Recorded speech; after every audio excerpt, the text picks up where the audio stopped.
DD किसान, बदलते भारत की शान।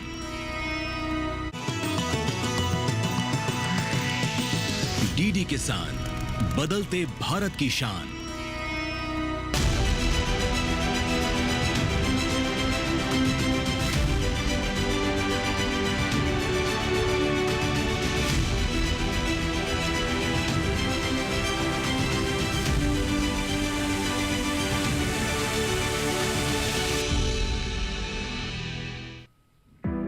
नमस्कार, दूरदर्शन किसान में आपका स्वागत है। मैं हूं सुरेश मनचंदा और आप देख रहे हैं अपना पसंदीदा प्रोग्राम अपना कमोडिटी एक्सपर्ट।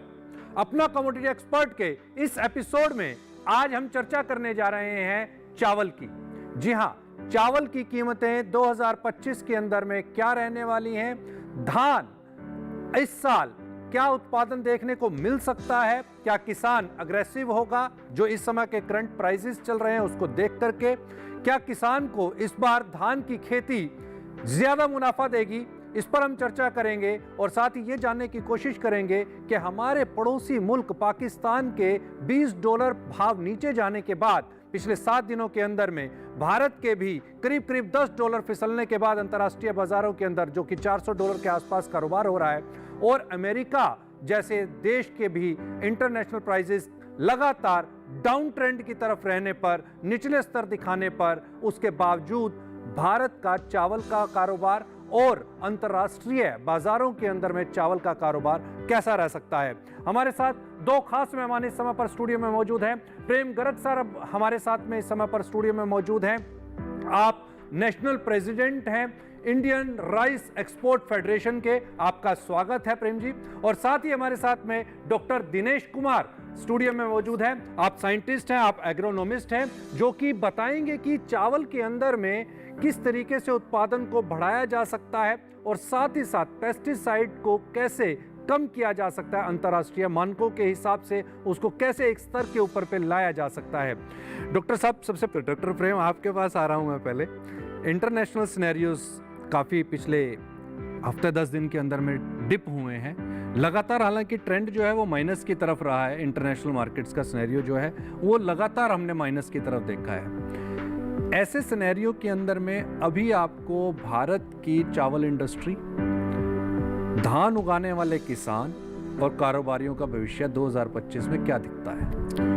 देखिए, मैं सबसे पहले कहना चाहूँगा कि हमारी जो मौजूदा गवर्नमेंट है, जिसको हम मोदी गवर्नमेंट कहेंगे, इन्होंने लास्ट ईयर 2023 के अंदर राइस के ऊपर पाबंदियां लगाई थी 20 जुलाई 2020 को, जिससे कि white rice, 100% broken rice export को बैन किया गया। फिर 20% पारबल्ड राइस के ऊपर, वाइट राइस के ऊपर भी ड्यूटी लगाई गई एक्सपोर्ट के लिए। उसकी वजह से उस दौरान के ऊपर पाकिस्तान, वियतनाम और थाईलैंड, उनको स्ट्रेट अवे बेनिफिट मिला बैन होने की वजह से, क्योंकि जो पूरे वर्ल्ड के अंदर भारत हमें अब पिछले कुछ सालों से लगभग 40% की हिस्सेदारी भारत की रही है राइस के एक्सपोर्ट के अंदर, तो जो एक अपने आप में बहुत बड़ी क्वांटिटी है। टोटल क्वांटिटी हम लोग एक्सपोर्ट करते रहे हैं लगभग 22 मिलियन टन, मीन्स लगभग 220 लाख टन, जो अपने आप में बहुत बड़ी क्वांटिटी है। पर ये जो बैन किया उसकी वजह से वो सीधा पाकिस्तान बेनिफिट ले गया, थाईलैंड ने लिया। उन लोगों के प्राइस जो कभी 300 साढ़े $300 के बीच में रहते थे, और वो प्राइस उन लोगों ने $500 से $600 के बीच में देखने को मिले। उसकी वजह से उनके किसानों को बेनिफिट मिला। पर अभी एप्रोप्रिएट, जैसे प्रहलाद जोशी जी के साथ हमारी फेडरेशन ने टेकअप किया, मिनिस्ट्री के अंदर सभी मिनिस्टर्स के साथ टेकअप किया, गवर्नमेंट के मशीनरी के अंदर बातचीत की गई, और उन लोगों ने राइट डिसीजन लेते हुए पिछले 5 महीने से राइस के एक्सपोर्ट को खोल दिया। लास्ट मंथ आपने देखा 100% ब्रोकन जो एक बंदिश में था, उसको भी फ्री कर दिया गया है, क्योंकि आज हमारे हिंदुस्तान के पास ऑलरेडी इतना सरप्लस स्टॉक है, जिसको यदि हम आने वाले 3 साल तक भी यदि हमारे किसान जितनी जो मेहनत करते हैं और इसको पैदावार करते हैं, जो राइस की क्रॉप नॉमिनल भी रखें, तब भी सरप्लस रहने वाला है यदि एक्सपोर्ट नहीं करें। इसका यानी आपका कहने का मतलब है कि प्रोडक्शन काफ़ी बेहतरीन रहे हैं पिछले 2-3 साल और उसकी वजह से कैरी फॉरवर्ड स्टॉक्स सरप्लस हैं यहाँ पे। डॉक्टर दिनेश, आपसे मेरा ये सवाल है क्योंकि वेदर कंडीशंस बड़ी तेज़ी के साथ बदली हैं और इस बार तो गर्मी समय से बहुत पहले ही आ गई है और जो हम इस समय पर देख रहे हैं कि बुआई का जब समय आएगा चावल का, धान का, तो उस समय तो गर्मी रिकॉर्ड स्तर के ऊपर पे मुझे लगता है कि होगी और ऐसी कंडीशन के ऊपर पे आप इस साल की सोइंग को आप कैसा देखते हो, उसको किस तरीके से अपन प्रेडिक्ट कर सकते हैं? हालांकि गेहूं का प्रोडक्शन पहले माना जा रहा था कि कम हो सकता है वेदर कंडीशंस चेंज होने की वजह से, लेकिन ऐसा नहीं हुआ, कहीं फॉल नहीं देखने को मिला बल्कि बम्पर क्रॉप है। इनफैक्ट मस्टर्ड की जो क्रॉप इस समय पर आ रही है उसके अंदर भी इजाफा देखने को मिला क्योंकि तरह तरह की जो बीमारियां और फंगस आ जाती थी उसकी वजह से, पाले की वजह से, तो उससे बचाव हो गया उसका, तो वो एक बेनिफिट रहा। धान के केस के अंदर में आप कैसे देखते हैं? जी बिल्कुल, जैसा कि अनुमान है कि टेम्परेचर बढ़ रहे हैं। हाँ। और ये संभावना है कि आगे भी ये जारी रहेगा। हाँ। और लेकिन सही जानकारी तो हमें उसी समय पता लगेगी कि क्या हुआ। और दूसरा, अभी आंकड़े आने हैं, जो मौसम विज्ञान है हमारा वो बताएगा हमें कि कितनी बारिश होगी, किस तरह का बारिश का पैटर्न होगा, उसके आधार पर ज़्यादा हमें पता लगेगा। लेकिन एक चीज़ तय है कि जो जितनी भी बारिश हमारी हो, अगर उसका डिस्ट्रीब्यूशन ठीक हो, तब पैदावार निश्चित तौर पे धान की या जो भी दूसरी फसलें हैं खरीफ में, उनकी पैदावार निश्चित तौर पे बढ़ेगी। दूसरी बात यह है कि आजकल हमारे जो संस्थान हैं एग्रीकल्चर के, रिसर्च के, इन्होंने भी पहले से ही अब हमने तकनीकियाँ तैयार कर ली हैं। यानी अगर मौसम में बदलाव आते हैं तो हम कौन कौन सी तकनीकी अपना सकते हैं। अभी भी जैसे जोर दिया जा रहा है हरियाणा पंजाब में कि भाई अगर बारिश कम हुई तो आप सीधी बिजाई पे जाओ, और कुछ किसान जाने भी लगे हैं। इसके लिए अब किस्में भी बना दी हैं हमारे संस्थान ने और दूसरे संस्थान भी बना रहे हैं। यानी अगर जलवायु परिवर्तन किसी तरह से आता भी है, कुछ बदलाव जैसा आपने पूछा, तो उसके लिए भी हमारे पास तकनीकी है, हमारे पास संसाधन है और हम और हमारे किसान कोशिश निश्चित तौर पे करेंगे कि पैदावार में कोई फ़र्क ना हो, बल्कि अनुमान ज़्यादातर आगे चल के यही कहेंगे कि धान की पैदावार आने वाले समय में बढ़ेगी। अच्छा, मतलब आपको लगता है कि जो प्रोडक्शन है उसके अंदर हम एक अच्छा खासा जंप देख सकते हैं। लेकिन हमने ये देखा है कि हमारा जो पड़ोसी मुल्क है चाइना की, अगर मैं बात करूं, उसका जो प्रोडक्शन साइज़ है वो 10 टाइम्स है।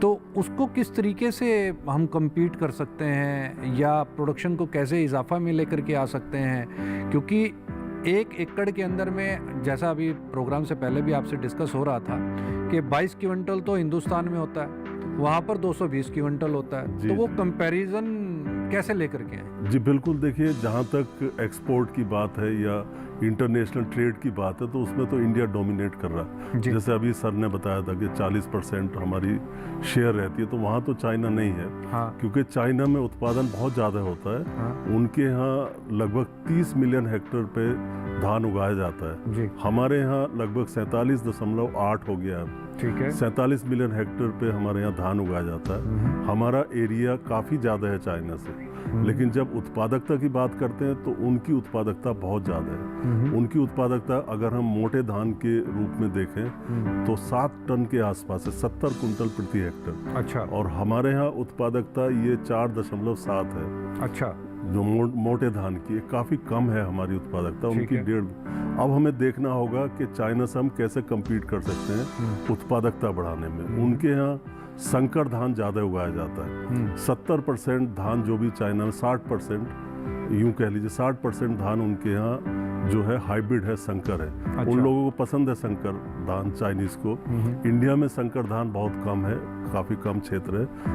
हालांकि संकर धान की पैदावार 20 से 25% ज़्यादा होती है जो हमारी दूसरी किस्में होती हैं उच्च उत्पादन देने वाली। तो इस तरह से चाइना लीड कर रहा है इसमें और इंडिया इसमें उत्पादन में पीछे है। हालांकि चाइना में कंजप्शन सारा मोस्टली वो कंजप्शन के लिए करते हैं और इंडिया में जैसे गर्ग सर बता रहे हैं कि हमारे पास एक्सपोर्ट के लिए भी काफ़ी धान उपलब्ध है, तो हमारे पास सरप्लस में रहता है। क्योंकि हमारा जितनी कंजप्शन होता है उतनी रिक्वायरमेंट पूरी होने के बाद भी हमारे पास धान रह जाता है जिसका हम एक्सपोर्ट कर सकते हैं। तो कुल मिला के यही है कि तकनीकी अगर आगे चल के उत्पादन बढ़ाना पड़े तो हम भी संकर धान की तरफ जोर दे सकते हैं, हमारे किसान भी इस तरफ दे सकते हैं। जी, वक्त हो गया यहाँ पर एक ब्रेक का। ब्रेक के तुरंत बाद लौटेंगे, ये जानने की कोशिश करेंगे कि जो नए टैरिफ्स इंप्लीमेंट किए हैं अमेरिकी सरकार ने, उसका कितना इम्पैक्ट भारत के चावल कारोबार पे दिखाई दे सकता है। आज देश का किसान बढ़ा रहा है कृषि आधारित उद्योग की ओर कदम। उसकी इस यात्रा में साथ है SBI का agri and food enterprise loan. हर प्रकार की फूड प्रोसेसिंग तथा कृषि निर्यात इकाई के लिए संपूर्ण समाधान। ये लोन उपलब्ध है 1 लाख से 100 करोड़ की धनराशि तक और इसको चुकाने की समय सीमा है अधिकतम 10 साल। क्रेडिट गारंटी कवर की सीमा तक 0 कोलेटरल सिक्योरिटी। SBI का agri and food enterprise loan बन रहा है किसान की उन्नति का आधार।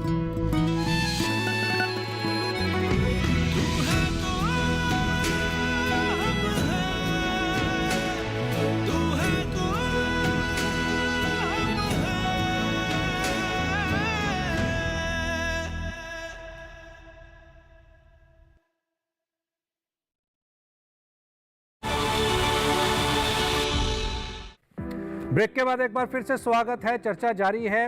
बात कर लेते हैं अब अमेरिका के टैरिफ्स को लेकर के, क्योंकि अमेरिकी सरकार ने जो नए टैरिफ्स लगाए हैं, क्या उसका कुछ फायदा भारत के चावल निर्यातकों को मिलने जा रहा है या फिर विपरीत पड़ने जा रही है, ये बात। प्रेम जी, आपसे जानेंगे, अमेरिका के टैरिफ्स नए नए इंप्लीमेंट, उसको लेकर के इंडस्ट्री में डर है या लगता है कि नहीं, ये तो एक अपॉर्चुनिटी है, इसको कैश करना चाहिए?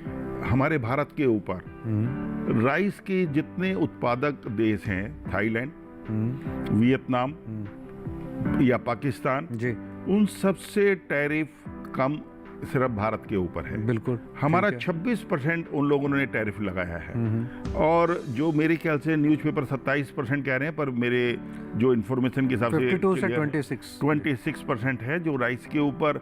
इससे पहले US के अंदर जितना भी एक्सपोर्ट होता था वो लोग इंपोर्ट करते थे, लगभग 6% के करीब में ड्यूटी देनी पड़ती थी। ठीक है। तो उसके अंदर आज 20% एक्सेस देना होगा, पर उसका इम्पैक्ट मेरे को लगता नहीं है कि बहुत ज़्यादा आएगा, क्योंकि जो US है सिर्फ बासमती राइस मैक्सिमम इंपोर्ट करता है। ठीक है। जिसका मेजर हिस्सा सिर्फ भारत से जाता है। अच्छा। और हमारे जो ब्रांड्स जो इंडिया के अंदर हम जो बनाते हैं भारत के अंदर, और जो क्वालिटी है, जैसे अब श्री लाल महल बासमती राइस को, एम्पायर को ले लीजिए, वो US की मार्केट के अंदर नंबर 1 पर चलता है। ठीक है। तो वो वहाँ पर उन लोगों ने खरीदना ही है, और लोकल कस्टमर को यदि $200 एक्स्ट्रा भी देने पड़ेंगे, उसके लिए बहुत बड़ा इम्पैक्ट नहीं होगा। शुरू के अंदर 2 महीना 1.5 महीना तो इम्पैक्ट इसका होगा, पर उसके बाद लोग इसको ऑब्जर्व कर लेंगे। ठीक है, मतलब आपको लगता है कि पहले 1-2 महीने थोड़ा सा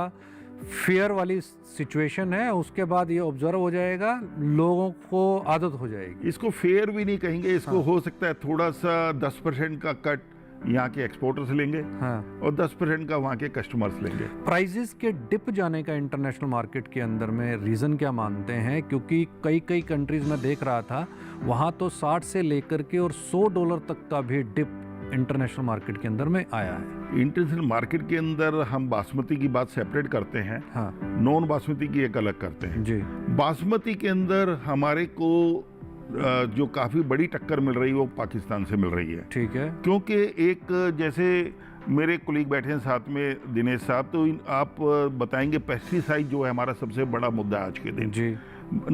यूरोप के अंदर यदि पेस्टिसाइड फ्री हम लोग उत्पादन करें, किसानों को सही गाइडेंस दें, जितनी भी हार्मफुल पेस्टिसाइड्स हैं, ट्राइकोजोल हैं, इनको हम बिल्कुल नकारात्मक तरीके से यूज करने के लिए बैन कर दें हिंदुस्तान के अंदर, तो आप देखेंगे कि हम पूरी मार्केट यूरोप के भी कैप्चर कर लेंगे। अच्छा, जिसके अंदर हम नहीं चाहते कि पाकिस्तान हमारा 1% भी हिस्सा लेकर जाए। ठीक है। और इसी तरीके से यदि इसके जो बासमती के दाम गिरे हैं, क्योंकि हमारी 2 मेजर स्टेट्स हैं मिडिल ईस्ट के अंदर, ईरान, दूसरा मिडिल ईस्ट के अब सऊदी अरेबिया अब इन लोगों को भी पेस्टिसाइड के इशू आने लगे हैं। ठीक है। और धीरे धीरे उत्पादन की तरफ उनका दिमाग है कि भाई इंडिया के अंदर तो पेस्टिसाइड फ्री आएगा नहीं, तो पाकिस्तान की तरफ रुझान हो जाता है, पाकिस्तान उसका बेनिफिट उठा रहे हैं। ठीक है, तो मतलब आपको ये लगता है कि पेस्टिसाइड एक बड़ा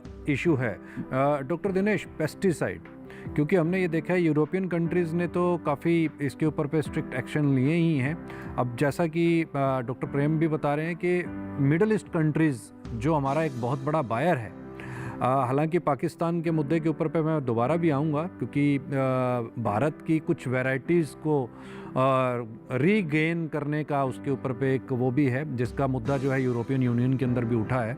लेकिन इस समय पर आपको क्या लगता है कि पेस्टिसाइड को लेकर के जो एक बड़ा इशू है उसको कैसे सोल्व किया जा सकता है? पेस्टिसाइड रेजिड्यूज़ के ऊपर पे कैसे काम हो सकता है? जी बिल्कुल, वाकई चिंता का विषय कई बार बन जाता है, क्योंकि कुछ देश ये मान के कि भाई इनके पेस्टिसाइड आता है राइस में, और सकुचाते हैं, उनको शंका होती है। ठीक है। तो कई बार उनकी शंका सही भी हो सकती है, क्योंकि पूरा ज्ञान ना होने की वजह से कई बार किसान कुछ पेस्टिसाइड को ज़्यादा मात्रा पे डाल देते हैं, कई बार गलत समय पे भी डाल देते हैं, जिसकी वजह से उनके अवशेष हमारे धान में रह जाते हैं। ठीक है। कुछ देशों से ये भी शिकायत मिली थी कि भाई हैवी मेटल भी हमारे उसमें धान में आ जाती है, ट्राइसाइक्लाजोल का मुद्दा है, एफ्लाटोक्सिन है, या कई बार और कुछ पेस्टिसाइड, इवन कहीं कहीं तो ये हमारा जो कार्बन डाइजिम है इसके लिए भी मुद्दा आता है। अच्छा। तो निश्चित तौर पे सबसे पहला है कि फार्मर्स को, हमारे किसानों को जागरूक होना पड़ेगा, और जो एक्सपोर्ट से संबंधित किसान हैं जो एक्सपोर्ट में कंट्रीब्यूट करते हैं या कंपनीज को देते हैं अपना धान, उनको विशेष ध्यान देना चाहिए। लेकिन डॉक्टर दिनेश, किसान तो सीधा कंपनीज को तो देता नहीं, वो तो मंडी में बेचता है और मंडी वाले जो हैं वो कंपनीज को देते हैं। जी जी जी। तो वो तो मैक्सिमम अगर आप देखेंगे तो वो तो जाता ही मंडीज के थ्रू ही ट्रेडर्स के पास, और ट्रेडर्स के पास से फिर जाता है आपके पास में मिलर्स के पास में। तो वो तो डायरेक्ट जो उनका बीच का जो कोरिलेशन है वो तो यहाँ पर है नहीं। वो तो ठीक है, लेकिन इंडस्ट्री के भी कुछ लोग ऐसे हैं जो आजकल कुछ कॉन्ट्रैक्ट फार्मिंग करवा के फार्मर से अपना उनको शिक्षित करते हैं और उनसे लेते हैं। ठीक है। आप भी ठीक हैं, और दोनों तरह का मिलता है मामला। लेकिन कुल मिला के अगर हम ट्राइसाइक्लाजोल की बात करें, जिसकी आपत्ति ज़्यादा आती है, यूरोप जैसे है तो वहाँ तो 0.01 ppm मिलीग्राम पर केजी राइस के हिसाब से उन्होंने लिमिट फिक्स कर दी कि इसके ऊपर नहीं होना चाहिए। जापान ये 10 ppm तक शायद मान लेता है, और अमेरिका, यूएस की जिसकी बात हो रही है वो 3 ppm तक है। तो कुल मिला के ये है कि उसको अगर डालना ही पड़े ट्राइसाइक्लाजोल को, तो कम से कम फसल कटने के 30 दिन पहले, 40 दिन पहले आप डालें। क्या इसके बिना फसल नहीं हो सकती? क्या इसके दूसरे अल्टरनेटिव है, आजकल नए नए फंजीसाइड आ गए हैं, उनकी संस्तुति भी आ चुकी है संस्थानों से। तो चाहिए किसान भाई ट्राइसाइक्लाजोल को ही छोड़ दें, क्यों उसके पीछे पड़ रहे हैं हम लगातार। तो दूसरे जो विकल्प हैं इसके उपलब्ध हैं, काफ़ी नाम है उनके, और उनका प्रयोग किसान भाई कर सकते हैं। और हमेशा के लिए 2-3 बातों का आपको ध्यान रखना है। एक तो आपको फसल चक्र अपनाने हैं, आप खेत बदल दीजिए। इस साल बासमती या धान आपने इस खेत में, एक खेत में लिया, तो अगले साल दूसरे खेत में ले लीजिए, तो आपके कीड़े मकोड़े बीमारी वैसे ही कम हो जाएंगे। और जो IPM है, समेकित कीट प्रबंधन की जो तरकीबें आपको बताई जाती है, उनका आप अनुपालन करें। और उनके बारे में विस्तार से चर्चा करने की जरूरत नहीं है, ये समय नहीं है, ना ही ऐसा मंच है। लेकिन किसान भाइयों को समेकित जो हमारा कीट प्रबंधन है, व्याधि प्रबंधन है, उस पर ध्यान देना चाहिए। तो यहाँ पर मैं आगे चर्चा को जारी रखूँ, एक खास रिपोर्ट हम देख लेते हैं चावल पर। चावल दुनिया की सबसे महत्वपूर्ण फसलों में से एक है। संयुक्त राष्ट्र की संस्था खाद्य एवं कृषि संगठन के अनुसार 2023-24 के दौरान दुनिया भर में 52 करोड़ 39 लाख टन चावल की उपज का अनुमान है। इसमें से 13 करोड़ 78 लाख टन अकेले भारत में है। चावल उत्पादन में भारत नित नए रिकॉर्ड बना रहा है। 2023-24 की उपज भी अब तक का एक रिकॉर्ड है। मोटे तौर पर चावल को 2 हिस्सों में बांटा जा सकता है। पहला है बासमती और दूसरा गैर बासमती। बासमती लंबे दाने वाला खुशबूदार चावल है। इसकी सबसे ज्यादा पैदावार पंजाब में होती है, जहां फिलहाल 3.84 मिलियन मीट्रिक टन चावल पैदा हो रहा है, जो देश के कुल उत्पादन का 42.7% है। 3.67 मिलियन मीट्रिक टन उपज और 40.8% हिस्सेदारी के साथ हरियाणा दूसरे पायदान पर है। तीसरा नंबर उत्तर प्रदेश का है, जहां बासमती चावल का उत्पादन 2 मिलियन मीट्रिक टन है। वैश्विक बाजार में भारत बासमती चावल का प्रमुख निर्यातक देश है। वित्त वर्ष 2024 के दौरान हमारे देश ने 52,42,000 मीट्रिक टन बासमती चावल का निर्यात किया, जिससे 5,837 मिलियन अमेरिकी डॉलर से भी अधिक की कमाई हुई। भारत गैर बासमती चावल का अग्रणी उत्पादक है। 2023-24 के दौरान यहां से 1 करोड़ 11 लाख मीट्रिक टन से अधिक गैर बासमती चावल का निर्यात किया है, जिससे 4,570 मिलियन डॉलर प्राप्त हुए। अगर सभी तरह के चावलों को मिला लिया जाए तो भारत में इसकी सबसे ज्यादा पैदावार पश्चिम बंगाल, उत्तर प्रदेश, पंजाब, बिहार, आंध्र प्रदेश और तमिलनाडु में होती है। इसके अलावा छत्तीसगढ़, ओडिशा, असम और कर्नाटक में भी काफी चावल उगाया जाता है। और अब वक्त हो गया एक ब्रेक का। ब्रेक के तुरंत बाद लौटेंगे, रैपिड फायर पर चलेंगे, जानने की कोशिश करेंगे इस साल चावल के दाम क्या मिल सकते हैं। कम समय में ज्यादा मुनाफा, बस एक क्लिक में, कमाल है।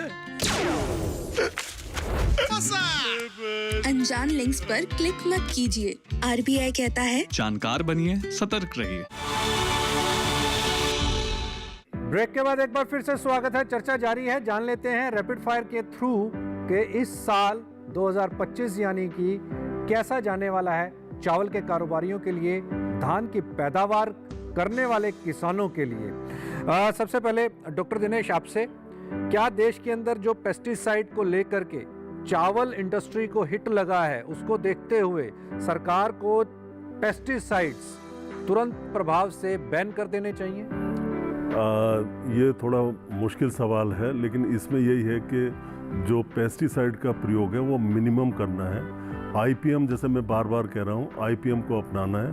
खास करके जो हम अधिक पैदावार देने वाली किस्में, उनमें समस्याएं ज़्यादा आती हैं। दूसरी तरफ हमें ये भी ध्यान देना है कि जैविक खेती के माध्यम से, नेचुरल फार्मिंग भी आजकल चल रही है, हम धान को उगाएं, बासमती को उगाएं, तो इससे क्या होगा, किसान भाइयों की आमदनी बढ़ सकती है। जैविक विधि से बासमती करने से, मेरा अपना अनुभव है बहुत सालों का, बड़े आसानी से आप अच्छी पैदावार ले सकते हैं। उसमें भी तरीके हैं कीड़े मकोड़े बीमारी को रोकने के, और आप अगर जैविक खेती अपनाते हैं तो मिट्टी का सुधार होगा, साथ ही साथ आपको दाम अच्छे मिलेंगे। जैसे कहते हैं नीम और करेला और नीम चढ़ा, मतलब एक तो आपकी पेस्टिसाइड फ्री बासमती रहेगी, लागत कम आएगी, और दूसरा आपका जो लाभ है, आपको रेट ज़्यादा मिलेगा। तो इस तरफ झुकाव आना चाहिए किसानों को। जी डॉक्टर प्रेम, क्या साल 2025 के अंदर में चावल एक बार फिर अपने शबाब पर होगा? क्या भाव क्या देखते हैं आप ऊपर की तरफ? देखिए, ऊपर की तरफ 2025 के अंदर चावल के दाम बहुत बढ़ने की उम्मीद नहीं है। वाइट राइस के अंदर जो 25% ब्रोकन राइस है इंटरनेशनल मार्केट में, जल्दी ही 330-340 डॉलर पर टन हिंदुस्तान से देखने को मिलेगा। अच्छा। क्योंकि आज यदि म्यांमार की बात करें, म्यांमार के अंदर आज आप यहाँ से डिप देख रहे हैं? यहाँ से मैं डिप देख रहा हूँ नॉन बासमती के अंदर, तो काफी अच्छा खासा, मतलब समझिए 20% के आसपास। 20% पे बहुत बड़ा नंबर, बहुत बड़ा डिप है जी, बहुत बड़ा। क्योंकि यदि $400 की मार्केट है तो $80 का डिप देख रहा हूँ। क्योंकि आप म्यांमार की बात करें तो म्यांमार के अंदर आज 10% ब्रोकन राइस आपको $330 से $340 के बीच में मिल जाएगा FOB। ओके, तो इसीलिए आपको लगता है कि जो बायर है वो वहाँ शिफ्ट हो सकता है? बायर शिफ्ट हो सकता नहीं है, हो रहा है। अच्छा। ऑलरेडी बायर दूसरी कंट्री से परचेज कर रहे हैं। हमारे यदि पोर्ट्स के ऊपर आप देखें, जैसे एक्सपोर्ट खुला था उस टाइम कर, आज जो मेजर पोर्ट्स हैं हिंदुस्तान से, कांडला, काकीनेडा, वाईजैग, चेन्नई, मुंबई, इन 5 पोर्ट से और मुंद्रा पोर्ट से कंटेनराइज शिपमेंट होती हैं, और इन सभी जगह वेटिंग थी। वेसल्स 8 से 10 वेसल एट ए टाइम लगे हुए थे। महीने का हम लोग लगभग 2 मिलियन टन एक्सपोर्ट कर रहे थे।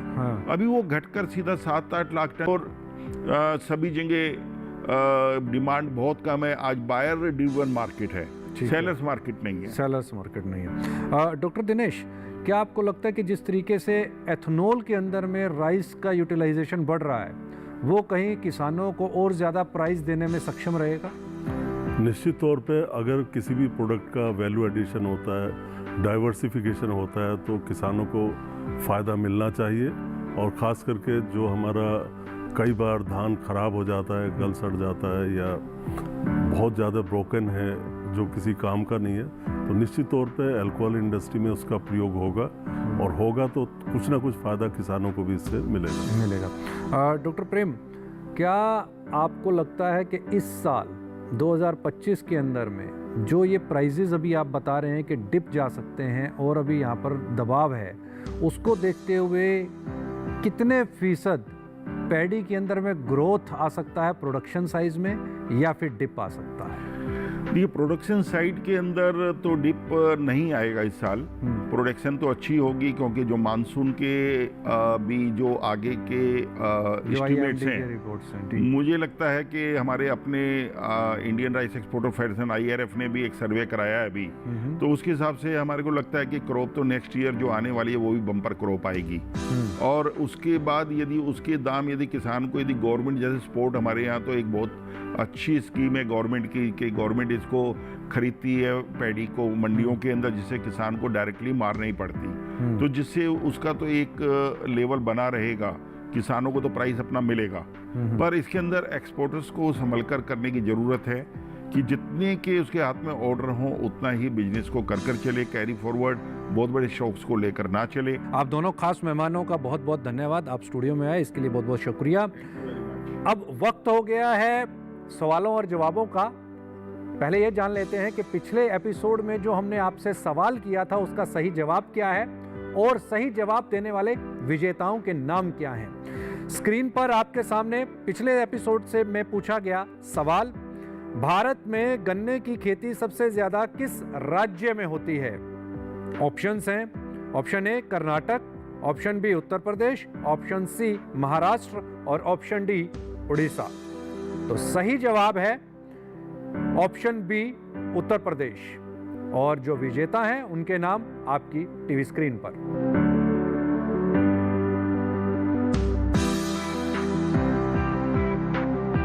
और अब वक्त हो गया है आज के एपिसोड का सवाल, और उसके जवाब आप दीजिएगा अगले 24 घंटे के अंदर अंदर। पहले सवाल आप जान लीजिए। आज के एपिसोड का जो सवाल है वो है, भारत के किस राज्य में बासमती चावल की सबसे ज्यादा पैदावार होती है? ऑप्शंस हैं, option A Uttar Pradesh, option B Punjab, option C Haryana और ऑप्शन डी तमिलनाडु। और आपने इस सवाल का जो जवाब देना है वो शुक्रवार रात 9 बजे से शनिवार रात 9 बजे के बीच, यानी कि 24 घंटे के अंदर देना है। तो तुरंत अपना मोबाइल उठाइए, लैपटॉप खोलिए, सिस्टम ऑन कीजिए और हमें मेल कर दीजिए अपना कम्युनिटी एक्सपर्ट @gmail.com पर। और जैसा कि डॉक्टर प्रेम ने बताया कि अभी का जो अगले 2-3 महीने का जो सिनेरियो दिखता है वो नीचे का दिखता है। 20% तक चावल के प्राइसेस स्लिप हो सकते हैं।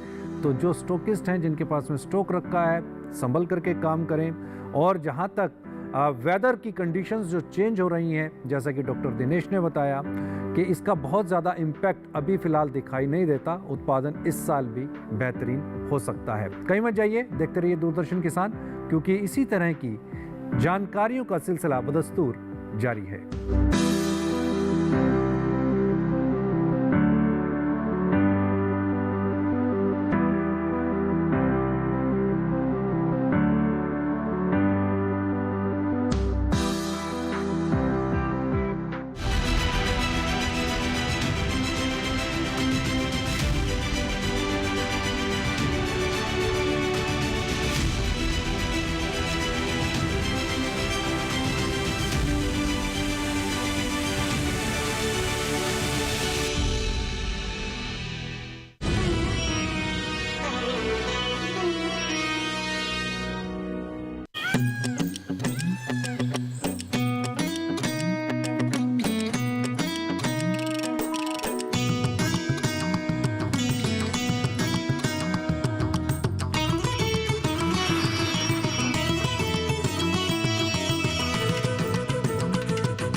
डीडी किसान, बदलते भारत की शान।